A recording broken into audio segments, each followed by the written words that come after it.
बिस्मिल्लाहिर्रहमानिर्रहीम। आज का हमारा नुस्खा हबूब मकवी बा है। बा को कुव्वत देता है, असाब को भी कुव्वत देता है, जरियान को भी ख़त्म करता है, एहतलाम को भी ख़त्म करता है, दिमागी कमज़ोरी को दूर करता है। बहुत ही अच्छा नुस्खा है। अज्जा आप सुन लें। कुचला मुदब्बर, मगज़ बादाम शीरी मुकश्शर, ये आप 6 माशे ले लें। मनक्का 6 माशे ले लें। तीनों अद्वियात को आपने बारीक पीस कर दाना न खुद के बराबर चने के बराबर गोली बना लें। 1 गोली सुबह 1 शाम गाय के दूध से इस्तेमाल करें। 40 यौम आप इस्तेमाल करते हैं तो अल्लाह के फजल से आसाबी कमज़ोरी और जिनसी कमज़ोरी अल्लाह की रहमत से दूर हो जाती है। बेहद मकवी बा मकवी दिमाग भी है।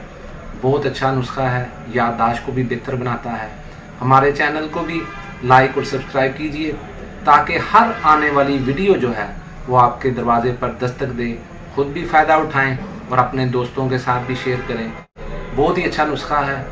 दुआओं में याद रखिएगा। इंशाअल्लाह ताला मिलेंगे अगली वीडियो में। अल्लाह हाफिज़। अस्सलाम।